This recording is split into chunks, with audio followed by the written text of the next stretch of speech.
Right, I've just been sent this video. I want you to listen to it. This is from a WhatsApp group. Okay, go and check out the young lady whose video was stitched to this one. She's speaking specifically to the Muslim community, talking about encouraging unity within the community, because we just had this fucking degenerate called Sharon Stott calling for a civil war in the UK. Calling for a civil war in the UK between white people and Muslims. What Sharon Stott really means is black and brown people and white people, okay? Usually when these racists want to talk about killing people, terms like refugee and Muslims are usually standing for black and brown people. This is exactly why I say it is so important to know the law regarding self-defense and to kind of act accordingly, because the last thing you want during a time like this is to leave yourself defenseless when something happens to you. Okay. And the police are complicit in it. The police have been corrupt. Okay. From the silencing of women of all races to to police brutality against mostly black and brown people and the cover-ups of racist murders or leniency with racist murders. Like white supremacists have been telling us who they are for a long, long time, and we didn't wake up. Now I ask you, what is it going to take for you to actually wake up and see that, yes, like these white supremacists want a war.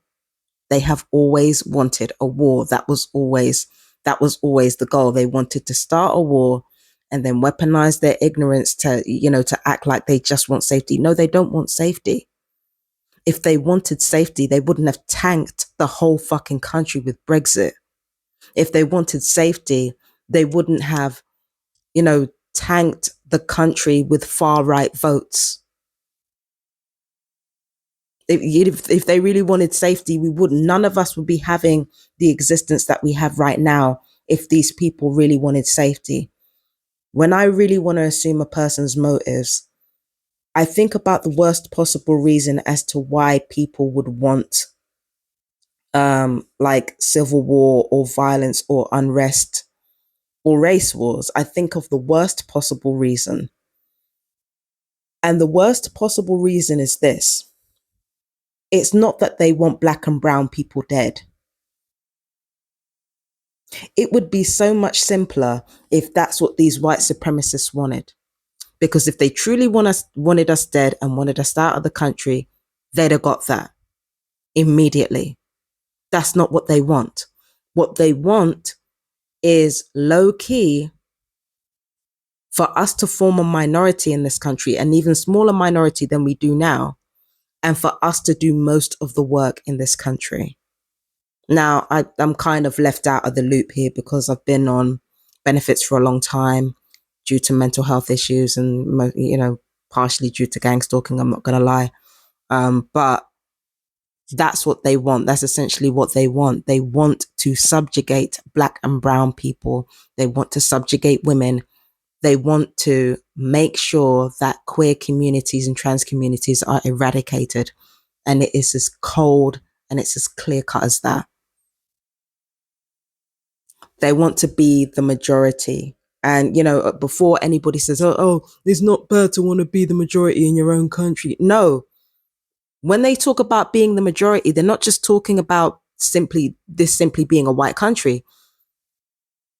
You have to understand that racists, bigots of any kind cannot function without feeling like they are better than someone else, like without feeling like they have more than someone else, more resources, more manpower, more at their disposal. There are certain people in this world who cannot function without having more than another person.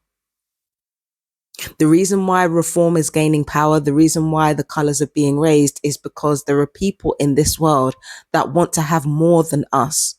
And they don't just want to have more than us. They want to be miserable, but they want us to be more miserable than they are. When you break it all down, They want us to be more miserable than they are. They want somebody else subjugated because they cannot function without that. As people, they cannot function without somebody else to subjugate. That is what is at the root of all this. Has nothing to do with safety. Not a goddamn thing to do with it. That's what it's all about. The only way these people can feel safe is when, they have most of the world's resources tucked away on their little island, on this little island. Most of the world's resources tucked away on this little island, and the places that they stole them from not benefiting from the riches at all. That's what they want. That's what they want. They don't want us dead. They want us subjugated, which to my mind is even worse. Remember, this is not new. Like civil war, the kind of civil war that Sharon Stott was talking about, that is not new. What she's saying is not new. Like civil wars have literally been fought before over the right to marginalize specific groups of people that are not white or that are not the ethnic majority of a country. Wars have literally been fought over this before. So this is not new. And when you really get to the heart of it, that's what's at the root of this war with Muslims. Muslims make up about 1.2 billion across the entire planet. And you've got some of the most powerful people on earth who are Muslim people. You're talking about the Knights Templar versus the Nizari assassins all over again. Hundreds of years later, we're still doing this shit. Hundreds of years later. That's what this is about. It's a power grab. Got nothing to do with safety. Got nothing to do with, wanting a peaceful country or wanting safety. No, because you wouldn't have tanked the entire fucking country looking for your space to call someone an N-word or a P-word. It's literally the Knights Templar versus the Nizari assassins. Christians versus Muslims. That's what this is. And then Jewish people are thrown under the bus as scapegoats. By the Christians, by the way. That's what this is. It's a power grab between three of the most powerful religions on the planet, competing to be the whitest. And competing over who can subjugate who the most. That's what this whole thing is about, and don't let a damn thing fool you. That's why I'm telling every single minority in this country, especially if you're on your own like me, protect yourselves, please. This is no joke out here. Just this morning, somebody was called a P word for no reason. Just minding their business. You're dealing with people who would literally rather burn the entire fucking world down than go to therapy.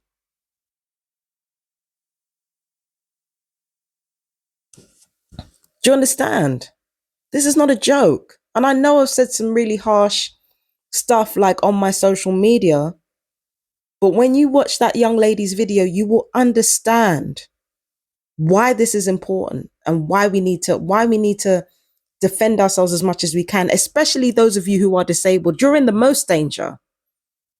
Disabled people, trans people, and anyone queer, especially if you're black or brown. Be on your guard. Be ready to fight if necessary. And if there's the slightest chance that you think you're going to lose the fight, make preparations to make that victory hurt for your enemies. Make that victory hollow as fuck. I'm telling you, because these people are not playing around.